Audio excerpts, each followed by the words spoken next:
Hello students, welcome to interconnecting physics. आज हम इस वीडियो में ग्रुपिंग ऑफ सेल्स के बारे में पढ़ेंगे। Means cells in series, cells in parallel और मिक्स्ड ग्रुपिंग ऑफ सेल्स।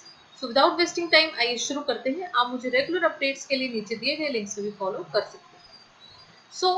आगे बढ़ने से पहले हमने जो लास्ट वीडियो में सेल के बारे में पढ़ा था कि एक सेल काम कैसे करता है, उसको थोड़ा सा सम अप करके हम आगे बढ़ते हैं कि सेल क्या होता है। शॉर्ट में सम अप करते हैं। तो हमने लास्ट वीडियो में वोल्टेक सेल को कंसीडर किया था और हमने कहा था कि ये सेल एक ग्लास वेसल और उसमें डाइल्यूट सल्फ्यूरिक एसिड हमने डाला होता है, जिसमें कि हम एक जिंक रॉड ऐड करते हैं और एक copper rod. Zinc electrode and copper electrode. अब होता क्या है कि जैसे ही जिंक सल्फ्यूरिक एसिड में जाता है तो जो हमारे पास इलेक्ट्रोलाइट है H2SO4 वह एक हाई एनर्जी स्टेट है। क्या है वो? एक हाई एनर्जी स्टेट। तो जैसे ही जिंक रॉड को हम सल्फ्यूरिक एसिड के अंदर डालते हैं तो जिंक आयंस जो होंगे वो क्या करेंगे, Zn प्लस प्लस जो है वो सल्फ्यूरिक एसिड जो इलेक्ट्रोलाइट है उसकी तरफ जाएंगे और सल्फ्यूरिक एसिड जो है वो टूट जाएगा SO4 negative negative plus 2H positive. अब देखिए ये क्यों टूटेगा? क्योंकि कोई भी system according to physics law low energy state में जाना पसंद करता है। तो ये एक हाई एनर्जी स्टेट है। जैसे ही ये टूटेगा SO4 नेगेटिव नेगेटिव और जो जिंक टूट रहा है Zn पॉजिटिव पॉजिटिव में, तो ये Zn पॉजिटिव पॉजिटिव और SO4 नेगेटिव नेगेटिव आपस में मिलके क्या बनाएंगे, ZnSO4, जो कि क्या है, एक लो एनर्जी स्टेट। तो अकॉर्डिंग टू फिजिक्स लॉ एक सिस्टम हमेशा लो एनर्जी स्टेट में ही जाना पसंद करता है, इसलिए HSO4 टूट के SO4 नेगेटिव नेगेटिव बनाएगा और Zn पॉजिटिव पॉजिटिव जो आयंस हैं वो इसके साथ अट्रैक्ट होके एक लो एनर्जी स्टेट बनाएंगे, जिंक सल्फेट। तो इस तरीके से जिंक जो है वो डिसॉल्व होना शुरू हो जाएगा। लेकिन जैसे ही zinc positive positive ions electrolyte की तरफ जाएंगे, वैसे ही जो दो इलेक्ट्रॉन है, ये देखिए 2 इलेक्ट्रॉन, वो दो इलेक्ट्रॉन क्या होंगे, रॉड पे बैठेंगे। तो इसलिए रॉड, ये जिंक रॉड क्या हो जाएगी, नेगेटिव पोटेंशियल। यहाँ पे क्या होगा, इसको हम बोलेंगे नेगेटिव इलेक्ट्रॉन, क्योंकि देखिए एयर जो है वो बैड कंडक्टर ऑफ इलेक्ट्रिसिटी है, वहां ये जाएंगे नहीं, एयर के साथ रिएक्ट करेंगे। ठीक है। अब देखिए कॉपर की साइड क्या होगा, ये जो 2H पॉजिटिव आयंस थे, ये 2H पॉजिटिव कॉपर के पास जाके कॉपर को पॉजिटिव बना देंगे। अब देखिए हम एक वायर लगाएंगे जब यहाँ पे from negative electrode to positive electrode. क्यों लगाएंगे? क्योंकि ये जो दो इलेक्ट्रॉन्स हैं इनको रास्ता चाहिए चलने को, तो जो रास्ता हमने दिया है उसको हम बोलते हैं सर्किट। तो ये दो इलेक्ट्रॉन्स को कौन पुश करेगा, कौन कहेगा कि आप जो है वो इस वायर की साइड जाए? जब हाई एनर्जी मॉलिक्यूल H2SO4 एक लो एनर्जी मॉलिक्यूल में कन्वर्ट हुआ है ZnSO4 में, तो उसमें कुछ एनर्जी रिलीज हुई है। मान लेते हैं कि यहाँ पे 10 जूल एनर्जी थी, यहाँ पे 8 जूल यूज हुई है, तो इन दोनों को जो माइनस है वो कितना है, 2 जूल। मतलब 2 जूल एनर्जी जो है वहाँ रिलीज हुई है। तो यही एनर्जी जो है वो दो इलेक्ट्रॉन्स को पुश करेगी, तभी इलेक्ट्रॉन जो है यहाँ से इस वायर में चलेगी और ये पॉजिटिव इलेक्ट्रोड इन दो इलेक्ट्रॉन्स को अट्रैक्ट करेगी और H पॉजिटिव के साथ ये दो इलेक्ट्रॉन्स मिलके एक नेसेंट हाइड्रोजन बनाएंगे जो बबल्स के रूप में यहाँ से बाहर। तो हमने यहाँ से ये सीखा कि ये जो केमिकल रिएक्शंस हुए, जहाँ पे जो केमिकल एनर्जी थी वो बेसिकली किस में कन्वर्ट हुई, इलेक्ट्रिकल एनर्जी में, क्योंकि इलेक्ट्रॉन्स वायर में चले हैं और इलेक्ट्रॉन का चलना क्या कहलाता है, करंट। तो मीन्स यहाँ से जो दो इलेक्ट्रॉन्स निकले थे उनको किसने पुश किया? जो हाई एनर्जी स्टेट से लो एनर्जी स्टेट में मॉलिक्यूल बना है उसने एनर्जी रिलीज की है। वही एनर्जी यहाँ पे EMF की फॉर्म में मिली है हमें, जो कि क्या है, जिसने कि इलेक्ट्रॉन्स को पुश किया है कि वो वायर की साइड चले और जैसे ही इलेक्ट्रॉन चलेंगे हमें करंट मिलेगा। तो अगर हमने यहाँ पे कोई बल्ब अटैच किया है तो that bulb will start glowing. That means chemical energy has been converted into electrical energy. तो ये फंक्शन हमने लास्ट वीडियो में पढ़ा था। तो अब देखिए, when does cell stop working? एक सेल काम करना कब बंद करे, मतलब एक सेल डिस्चार्ज कब हो? ठीक है। नंबर 1 है कि वर्किंग ऑफ सेल बेसिकली किस पे डिपेंड कर रही है, इलेक्ट्रोलाइट पे। ये देखिए इलेक्ट्रोलाइट पे डिपेंड कर रही है। एक H2SO4 मॉलिक्यूल टूटा, फिर दूसरा टूटेगा, फिर तीसरा टूटेगा, ऐसे 1000 टूटेंगे, लाख टूटेंगे। ठीक है। तो क्या होगा, धीरे धीरे टूटते टूटते ये इलेक्ट्रोलाइट सोल्यूशन जो है वो खत्म हो जाएगा।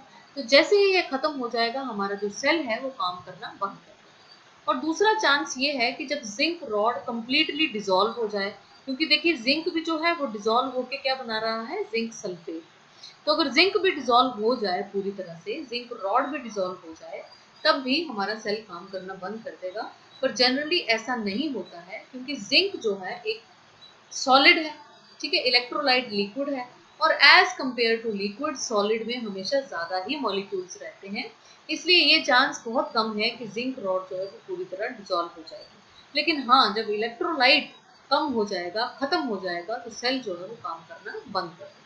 फिर हमने लास्ट वीडियो में ये भी पढ़ा था कि रिलेशन बिटवीन ईएमएफ और टर्मिनल पोटेंशियल डिफरेंस क्या है, हमने उसकी डेरिवेशन भी की थी, और आंसर था कि terminal potential difference equal to E minus I R, where E is EMF, V is terminal potential difference, I is current flowing through the circuit, and small r is the internal resistance of the cell. तो अब देखिए determination of internal resistance of cell कर लेते हैं। अब देखिए ये जो सर्किट है ये हमने मान लिया है जिसमें कि एक सेल है, और सेल के साथ इंटरनल रेजिस्टेंस लगानी ही लगानी है, क्योंकि हमने जब भी ये चैप्टर पढ़ना है करंट इलेक्ट्रिसिटी में सेल लगाना है, तो सेल हमेशा कैसे लगेगा, एक सेल लगेगा और साथ में उसका इंटरनल रेजिस्टेंस, और उसको हम एक बॉक्स में बंद कर देंगे। तो इस तरीके से हम सेल को बनाएंगे। और ये देखिए ये एक्सटर्नल वायर लगी है, उसका रेजिस्टेंस है कैपिटल आर। तो इस तरीके का जब हम सर्किट एज्यूम करते हैं तो total current in the circuit क्या होगा, ई डिवाइडेड बाय, ये देखिए स्मॉल रेजिस्टेंस और ये जो कैपिटल रेजिस्टेंस है ये दोनों सीरीज में है। तो सीरीज में टोटल रेजिस्टेंस कितना हो जाएगा, आर प्लस स्मॉल आर। अब देखिए ये क्वेश्चन यहाँ पे हम यूज करेंगे, V equal to E minus I की वैल्यू पुट कर लेते हैं, एलसीएम लेंगे तो V बनेगा E R divided by R plus R. तो यहाँ से हम क्रॉस मल्टीप्लाई करके R की वैल्यू, स्मॉल r की वैल्यू है वो क्या निकाल सकते हैं, E over V minus one into capital R। अब देखिए वोल्टेज ड्रॉप कितना है यहाँ पे, मैंने आपको कहा था ना कि सपोज करिए अगर आप एक सेल लेके आते हैं मार्केट से, तो उसका वोल्टेज अगर हमें दिया है 1.5 वोल्ट, तो वो क्या है, बेसिकली ईएमएफ है। क्योंकि ईएमएफ क्या है, EMF is the potential of the cell when no current is drawn from the cell. ठीक है, ईएमएफ क्या है, it is the voltage of the cell when no current is drawn from the cell. मतलब अभी cell को आपने किसी भी सर्किट में अटैच नहीं किया है, आप जस्ट मार्केट से लाए हैं और उसका हमें ईएमएफ दिया है 1.5 वोल्ट। लेकिन जैसे ही हम सर्किट में उसको अटैच करते हैं तो हमें 1.5 वोल्टेज जो है वो नहीं मिलता है। क्यों नहीं मिलता है, due to internal resistance of the cell. Current में एक रुकावट होती है हमेशा, और उसकी वजह से हमें पूरा का पूरा जो उसका वोल्टेज है वो नहीं मिल पाता है। तो देखिए कितना वोल्टेज जो है वो ड्रॉप होता है, देखिए ई जो गिवन है सेल पे दिया हुआ है, और हमें उसमें से मिला कितना, मान लेते हैं हमें उसमें से मिला 1.3, ठीक है, और 1.5 था, और जो बच गया वो बेसिकली किस रूप में कन्वर्ट हुआ है, ये जो स्मॉल रेजिस्टेंस है, internal resistance of the cell, ये उसमें सारा कंज्यूम हो जाता है जो बच गया। ठीक है, इसी इंटरनल रेजिस्टेंस की वजह से जो टोटल ईएमएफ होती है वो बेसिकली पूरी तरह से हमें सर्किट में नहीं मिलती है। तो उसी को हम वोल्टेज ड्रॉप कहते हैं, जो कि इंटरनल रेजिस्टेंस के रूप में कंज्यूम होता है। आगे देखिए, अब देखिए बैटरी क्या होती है। अब हमने सेल क्या पढ़ा, cell is a device which converts chemical energy into electrical energy. ठीक है, means it is electrochemical device. Electrochemical means chemical energy has been converted into electrical energy. अब बैटरी क्या है, देखिए बैटरी कंसिस्ट्स ऑफ वन और मोर electrochemical cells. जब आप एक या एक से ज्यादा सेल्स को साथ में लगाएंगे तो हमें क्या मिलेगी, battery. It is used in mobile phones, flash lights, electric cars. क्या आप सोच सकते हैं कि बैटरी के बिना हमारी लाइफ कैसी होगी। देखिए मोबाइल यूज करते हैं उसके अंदर भी बैटरी है, टॉर्च हम यूज कर रहे हैं तो उसके अंदर भी हम सेल्स डालते हैं, एक डालते हैं, दो डालते हैं, तीन डालते हैं, तो वो भी बैटरी बन जाती है। ठीक है, और भी बहुत सी चीजें हैं, कार्स हैं, स्कूटर्स हैं, उनमें भी बैटरी का यूज हो रहा है। तो मान लो अगर हमारे पास बैटरी नहीं है तो कैसी होगी हमारी लाइफ, हम लैंडलाइन फोन को लेके घूमते फिरेंगे पूरे बाजार में, और उसकी तार भी हम लपेटे हुए हैं, तो हमारी लाइफ कुछ ऐसी हो जाएगी। सो मीन चलिए छोड़िए इस बात को, मेन बात यह है कि बैटरी की वजह से हमारी लाइफ जो है वो बहुत ही आसान हो गई है। सो इटालियन फिजिस्ट एलेजेंड्रो वोल्टा ने सबसे पहले 1800 में बैटरी बनाई थी, जिसको कि इलेक्ट्रोकेमिकल बैटरी का नाम दिया जाता है, और इसीलिए इसको वोल्टास भी बोलते हैं। चलिए अब पढ़ते हैं हम कॉम्बिनेशन ऑफ सेल्स, जो हमारा इस वीडियो का मेन टॉपिक है, that is grouping of cells. तो सेल्स इन सीरीज भी हो सकता है, सेल्स इन पैरेलल भी हो सकते हैं और मिक्स्ड कॉम्बिनेशन भी हो सकता है। मीन सेल सीरीज और पैरेलल साथ में भी हो सकते हैं। चलिए सबसे पहले पढ़ते हैं सेल्स इन सीरीज। देखिए सीरीज में सेल्स ऐसे अटैच होते हैं। In series combination of cell, polarity देखिए, negative terminal of one cell is connected to positive of the another cell, again negative of second connected to positive of third, and up to so on. Means negative terminal of one cell is connected to positive terminal of the other cell and so on. तो ऐसे combination को हम बोलते हैं cells in series combination. अब देखिए identical sales in series, सबसे पहले हम जो केस करेंगे आइडेंटिकल सेल्स। आइडेंटिकल सेल्स में जो भी सेल हम सीरीज में अटैच करेंगे उन सब की ईएमएफ और रेजिस्टेंस, इंटरनल रेजिस्टेंस जो है वो सेम है। तो मान लेते हैं हमने यहाँ पे n सेल्स लगे, n सेल्स सीरीज में है। कैसे हैं? Negative terminal of one cell is connected to positive of the other, again negative is connected to positive of the other. मान लेते हैं हमारे पास n सेल्स हैं जो कि सीरीज में है, हर सेल की ईएमएफ कैपिटल E है और इंटरनल रेजिस्टेंस स्मॉल r है, और जो करंट है that flows from positive to negative, that flows from positive to negative. Okay, कैसे फ्लो करता है? आउटसाइड सर्किट में फ्रॉम पॉजिटिव टू नेगेटिव, और ये है एक्सटर्नल रेजिस्टेंस R जिसके साथ हमने ये सेल्स जो है वो अटैच किए हुए हैं।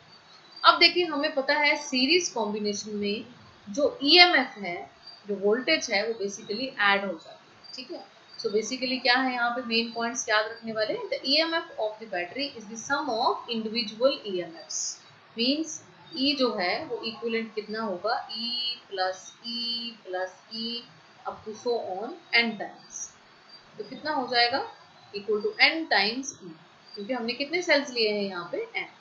The current in each cell is same, और सीरीज कॉम्बिनेशन में आप याद करिए करंट हमेशा सेम रहता है, और current in each cell is same and is identical with the current in the entire arrangement. मतलब जो टोटल करंट आई होता है सर्किट में, वही करंट अक्रॉस ईच सेल हमें मिलेगा। Number 3, total internal resistance of the battery is the sum of individual internal resistances. अब देखिए बैटरी हो गई ना, ये कॉम्बिनेशन सेल्स हो गए, combination of cells means battery. तो यहाँ पे देखिए जो इंटरनल रेजिस्टेंस है R, ये भी क्या है, सीरीज में। तो इसलिए यहाँ पे इक्विवेलेंट जो R इक्विवेलेंट इंटरनल होगा वो भी क्या होगा, सम ऑफ दीज इंटरनल रेजिस्टेंसेस। ठीक है, नंबर 1 पॉइंट कि ईएमएफ जो है वो ऐड हो जाती है, करंट सेम रहता है, और जो रेजिस्टेंस है यहाँ पे इंटरनल रेजिस्टेंस वो सीरीज में है, इसलिए वो भी एड अप हो जाएगा। तो इफेक्टिव ईएमएफ, इफेक्टिव क्या मिला हमें यहाँ पे, E plus E up to n terms, that is NE। Internal resistance सभी सीरीज में है, तो जो इफेक्टिव इंटरनल रेजिस्टेंस है वो भी क्या होगी, R plus R up to n terms, क्योंकि हमने कॉम्बिनेशन ऑफ सीरीज में पढ़ा था जब n रेजिस्टर सीरीज में होते हैं तो उनका जो आंसर है वो क्या होता है, R1 plus R2 plus R3 plus up to Rn। और यहाँ पे सब सेम है, इसलिए हमारा आंसर आएगा n टाइम्स R। अब देखिए अगर ये series combination of n identical sales को अगर हम इक्विवेलेंट सर्किट में कन्वर्ट कर लें, जिसमें कि जो हमारा सिंगल सेल हमें मिलेगा उसकी ईएमएफ होगी n टाइम्स E, और जो सिंगल हमें इंटरनल रेजिस्टेंस मिलेगी उसकी रेजिस्टेंस होगी NR। ठीक है, तो जब हम ये सर्किट देखते हैं तो हम देखते हैं कि ये इक्विवेलेंट रेजिस्टेंस और ये एक्सटर्नल रेजिस्टेंस क्या है, सीरीज। ओके, तो टोटल रेजिस्टेंस कितना रहेगा यहाँ पे सर्किट में, पूरा टोटल, मैं इंटरनल रेजिस्टेंस की बात नहीं कर रही, पूरे सर्किट में जो इफेक्टिव रेजिस्टेंस रहेगा that is R plus NR। समझ रहे हैं आप, क्योंकि ये और ये दोनों सीरीज में है, तो इफेक्टिव कितना हो जाएगा, R प्लस NR। ठीक है, तो current flowing through the equivalent circuit कितना होगा, EMF divided by equivalent resistance. Effective EMF कितनी निकाली है, n टाइम्स E, और इक्विवेलेंट रेजिस्टेंस हमने निकाला है R प्लस N। तो ये होगा टोटल करंट जो पूरे सर्किट में फ्लो करेगा। अब स्पेशल केस देखिए, ये जो R है external, if this is very very less then this small r, this n times R, तो ऑटोमेटिकली हम इस R को नेग्लेक्ट कर सकते हैं और R प्लस NR क्या बनेगा, अप्रोक्सीमेटली NR। तो current will be NE divided by NR, N cancels out with N and answer is E divided by R। That means current कितना आया, current flowing through the circuit is equal to current flowing through single cell. ये single cell ही हुआ ना, देखिए single cell ही हुआ ना, एक ई एक आर मतलब single cell.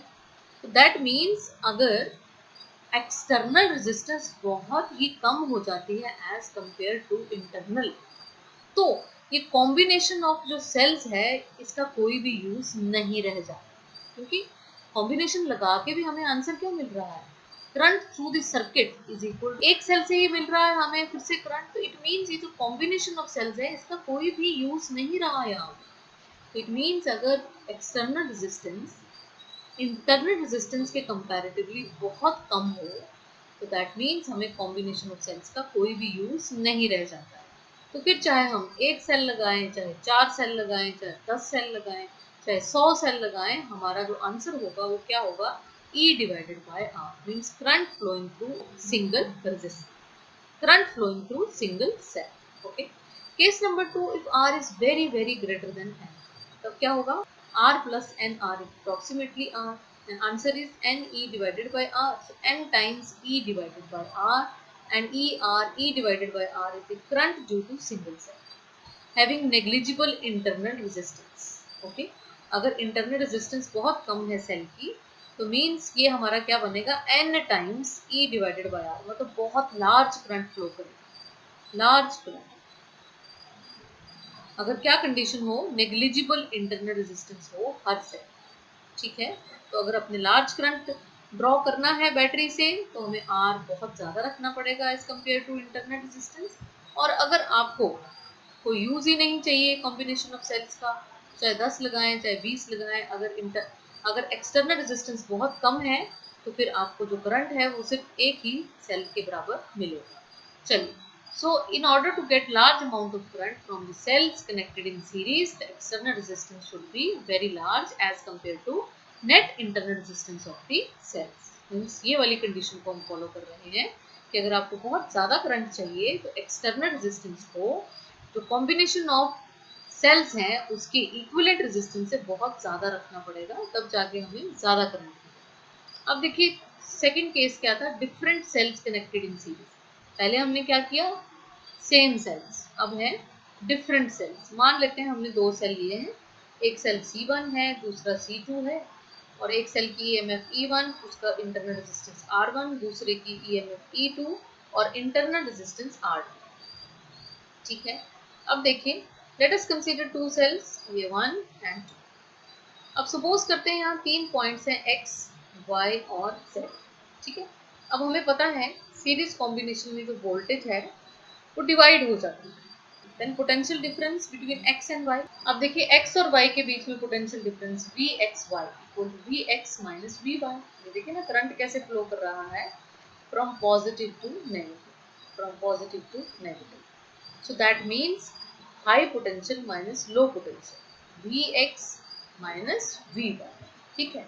So we know that relation between potential difference and EMF क्या होता है, V equal to E minus IR, ठीक है। तो इट मीन्स Vxy क्या बनेगा, E1 माइनस IR1। अब I के नीचे 1 नहीं लगाएंगे क्योंकि सीरीज कॉम्बिनेशन में करंट हमेशा सेम है, ठीक है। तो that means E1 minus IR1 equal to Vx minus Vy, where I is the current flowing from Y to X।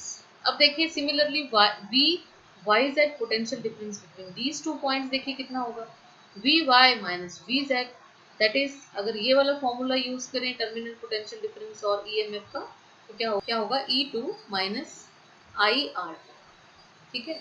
तो क्या बनेगा E2 minus IR2 equal to Vy minus Vz। और Vxz देखिए टोटल निकाल देते हैं, टोटल पोटेंशियल डिफरेंस तो कितना होगा, Vxy प्लस Vyz, देखिए ना Vxy प्लस Vyz, ठीक है। तो हमने ये इक्वेशंस पुट कर दी यहाँ पे, ये वाला E माइनस IR1 यहाँ पे और E माइनस IR2 यहाँ, ठीक है। मीन्स Vxy की वैल्यू पुट कर दी और हमने Vyz की वैल्यू पुट कर दी। E1 और E2 को अलग कर लीजिए और IR1 और IR2 को अलग करेंगे तो I जो है वो कॉमन आएगा and answer R1 plus R2, ठीक है। अगर हम ये सारा कॉम्बिनेशन एक सिंगल में कन्वर्ट कर लेते हैं इक्विवेलेंट सर्किट में, तो हमें एक सिंगल सेल मिलेगा जिसका कि EMF होगा E इक्विवेलेंट और जिसकी रेजिस्टेंस होगी R इक्विवेलेंट। और अकॉर्डिंग टू दिस फॉर्मूला हमारी इक्वेशन क्या बनेगी, V X Z equal to E equivalent minus I R equivalent. अब इन दोनों को जब हम अब कंपेयर करेंगे तो ये देखिए ई इक्विवेलेंट क्या बना, E one plus E two, और आर इक्विवेलेंट क्या बना, आर वन प्लस आर। ठीक है, तो इट मीन्स अगर दो डिफरेंट सेल्स हैं हमारे पास तो E equivalent equal to E one plus E two mean simple sum of two cell EMF of two cells, और R equivalent is simple sum of internal resistances of two cells। अगर हमारे पास n cells हो जिनकी EMF E1, E2 up to so on En हो और internal resistances R1, R2 और Rn तो हमारे पास equivalent EMF देखिए कितना बनेगा, E1 plus E2 plus E3 plus up to so on En means summation from I to 1 EI, और similarly R equivalent भी बन जाएगा अगर सीरीज कॉम्बिनेशन में डिफरेंट सेल्स हैं तो। ठीक है, चलिए अब दूसरा करते हैं सेल्स इन पैरेलल। सो पहले करेंगे आइडेंटिकल सेल्स के। तो देखिए सेल्स इन पैरेलल कैसे होते हैं, अगर पॉजिटिव टर्मिनल सभी सेल्स के एक पॉइंट पे कनेक्ट हो और नेगेटिव टर्मिनल सभी सेल के एक पॉइंट पे कनेक्ट। ठीक है, if positive terminals of all cells are connected to one point and negative terminals of all cells are connected to one point, then such combinations of cells are called as cells in parallel combination। ठीक है, यहाँ पे हर cell का EMF capital E है और हर cell की internal resistance small r है क्योंकि हम आइडेंटिकल सेल्स दे रहे हैं। और यहाँ पे जो पॉइंट्स हैं जो याद करने हैं, number one, when cells are connected in parallel total EMF is same as that of individual EMF। क्यों, क्योंकि हमें पता है जब पैरेलल में होते हैं, जब पैरेलल कॉम्बिनेशन होता है तो बेसिकली जो पोटेंशियल है वो सेम रहता है across each cell, across each cell जो EMF है वो सेम रहेगा। मीन्स हमारे पास इस बार पूरे कॉम्बिनेशन का EMF E ही होगा, that is E effective equal to E। यही पढ़ा था हमने पैरेलल कॉम्बिनेशन ऑफ रेजिस्टर्स और कैपेसिटर्स में कि जो पोटेंशियल है वो पैरेलल में सेम रहेगा। ठीक है, तो कितना रहेगा E।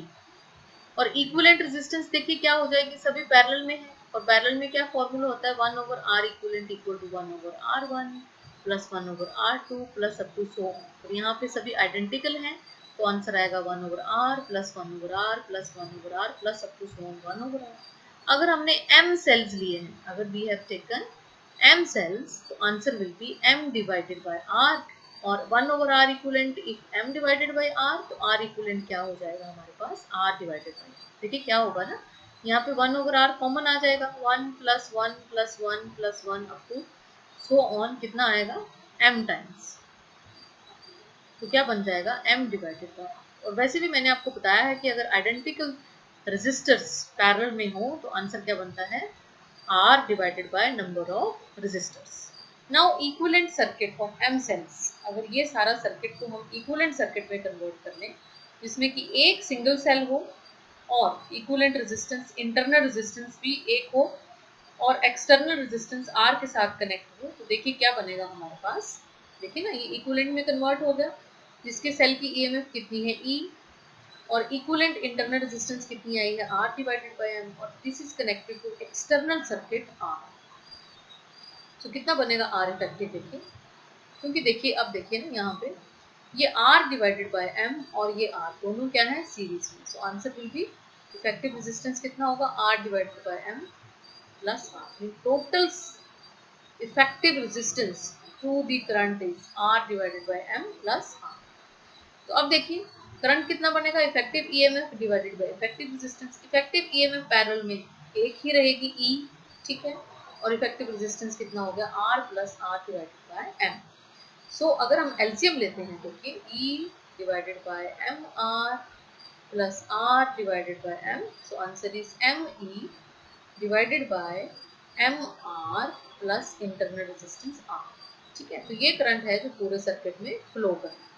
और स्पेशल केस देखिए, case number 1, if external resistance internal resistance से बहुत ज्यादा है तो देखिए ये इक्वेशन क्या बनेगी, R plus R divided by M, क्योंकि ये स्मॉल है can be neglected and answer is capital R। So this equation will become ME divided by MR, क्योंकि ये तो नेग्लेक्ट हो गया, so M से M कट गया and answer is E divided by R। That is current flowing through the circuit is current through single cell, again single cell. ठीक है, तो अगर एक्सटर्नल रेजिस्टेंस बहुत ज्यादा है तो पैरेलल कॉम्बिनेशन में तो टोटल करंट है वो क्या है, current due to single cell. तो मीन्स अगर आप 10 सेल लगाएं, आप 20 सेल लगाएं, आप 30 लगाएं, आप 40 लगाएं, आप 100 लगाएं, आप लाख लगाएं, आपका जो करंट है वो बहुत थोड़ा है। और कितना है, current drawn from single cell. That means अगर पैरेलल कॉम्बिनेशन में एक्सटर्नल रेजिस्टेंस बहुत ज़्यादा है तो कॉम्बिनेशन ऑफ सेल का कोई भी मतलब नहीं रह जाता। अगर आप लगा भी दें तब भी आपको करंट कितना मिलेगा, current due to single cell. Okay, if R is very very less than internal resistance तो क्या होगा, इस कैपिटल R को हम नेग्लेक्ट कर देंगे।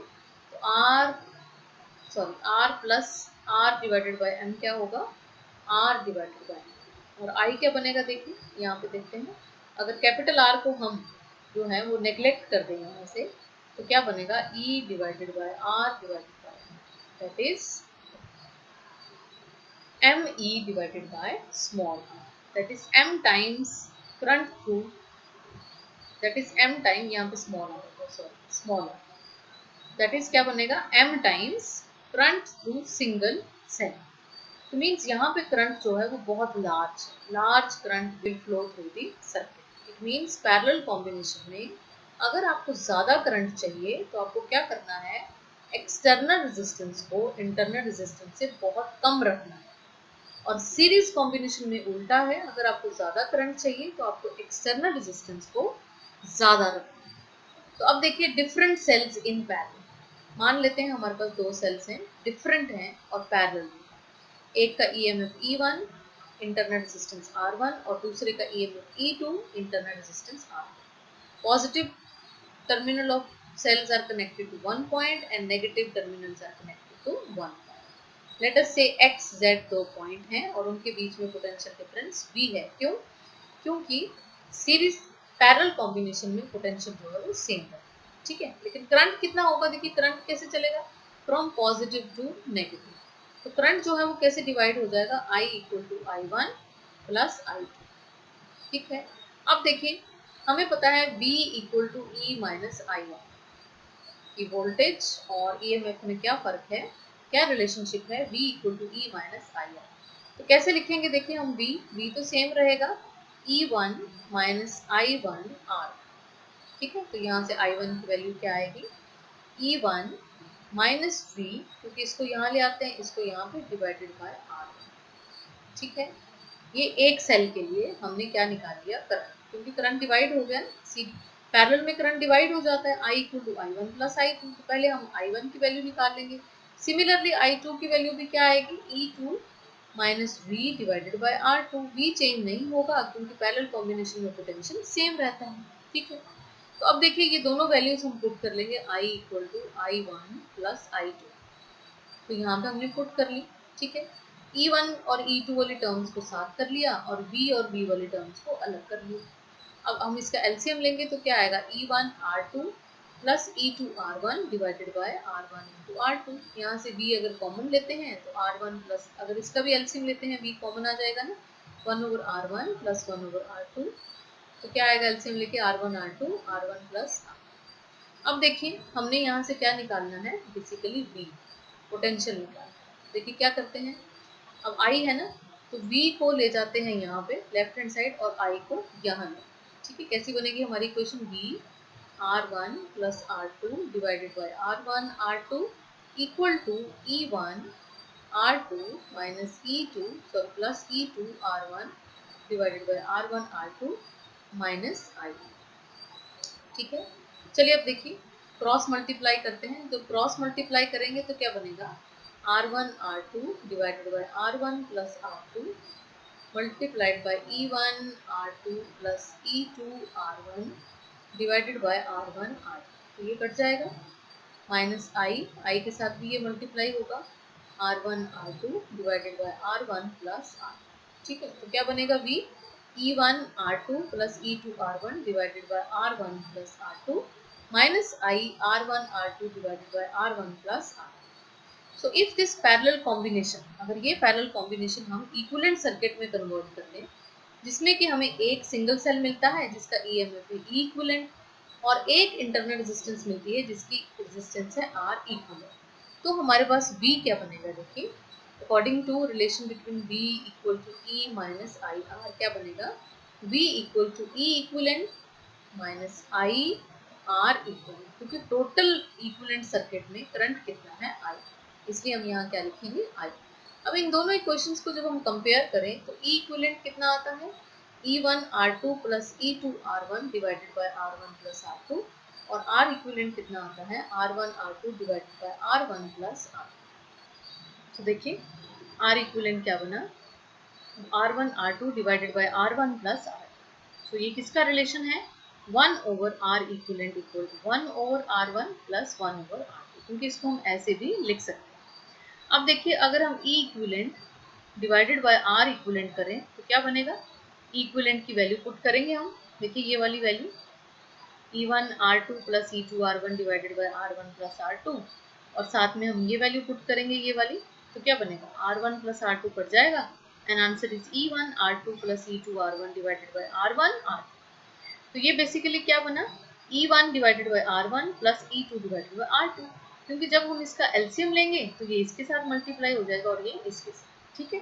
तो ये हमारे पास बेसिक वैल्यू आई है E equivalent divided by R equivalent. अगर देखिए हमारे पास n सेल्स अगर कनेक्टेड हो पैरेलल में, जिनकी EMFs E1 E2 up to so on En हो, सॉरी En, और internal resistances R1 R2 up to so on Rn हो, तो बेसिकली यहाँ पे 1 ओवर R इक्विवेलेंट बनेगा 1 over R1 plus 1 over R2 plus 1 over R3 plus up to so on 1 over R, क्योंकि ये तो हमने दो के लिए किया तो दो के लिए ये आ गया। पैरेलल कॉम्बिनेशन में वैसे भी यही होता है, 1 over R equivalent equal to 1 over R1 plus 1 over R2, और E equivalent over R equivalent कितना आएगा, इसको अगर जनरलाइज करें E1 over R1 plus E2 over R2 plus E3 over R3 plus up to so on En over Rn। तो बच्चों ये था cells in series and cells in parallel, जिसमें हमने आइडेंटिकल सेल्स के लिए भी कर लिया और डिफरेंट सेल्स के लिए भी कर लिया। हमने ये देखा कि अगर हमें पैरेलल कॉम्बिनेशन में ज्यादा करंट चाहिए तो हमें क्या करना है, R को, कैपिटल R को, एक्सटर्नल रेजिस्टेंस को internal resistance of the cell से बहुत कम रखना है अगर हमें ज्यादा करंट चाहिए पैरेलल। और सीरीज में अगर हमें ज्यादा करंट चाहिए तो हमें क्या करना है, हमें इंटरनल रेजिस्टेंस को बेसिकली ज्यादा रखना है इक्विवेलेंट इंटरनल रेजिस्टेंस, ठीक है। अगर सीरीज कॉम्बिनेशन में आपको लार्ज अमाउंट ऑफ करंट चाहिए तो आपको एक्सटर्नल रेजिस्टेंस को ज्यादा रखना है एज कंपेयर टू इंटरनल, और अगर पैरेलल कॉम्बिनेशन में आपको ज्यादा करंट चाहिए तो आपको एक्सटर्नल रेजिस्टेंस को कम रखना है as compare to internal resistance. So this was all about today's video. Next video में हम मिक्स्ड ग्रुपिंग ऑफ सेल्स के साथ मिलेंगे, दैट इज जिसमें सेल सीरीज में भी और पैरेलल में भी इकट्ठे होंगे। Thank you very much. अगर आपको PDF नोट्स की ज़रूरत है आप मुझे कमेंट सेक्शन में लिख सकते हैं या फिर आप मुझे टेलीग्राम चैनल पे भी फॉलो कर सकते हैं। So don't forget to like, share and subscribe. Stay happy, stay healthy.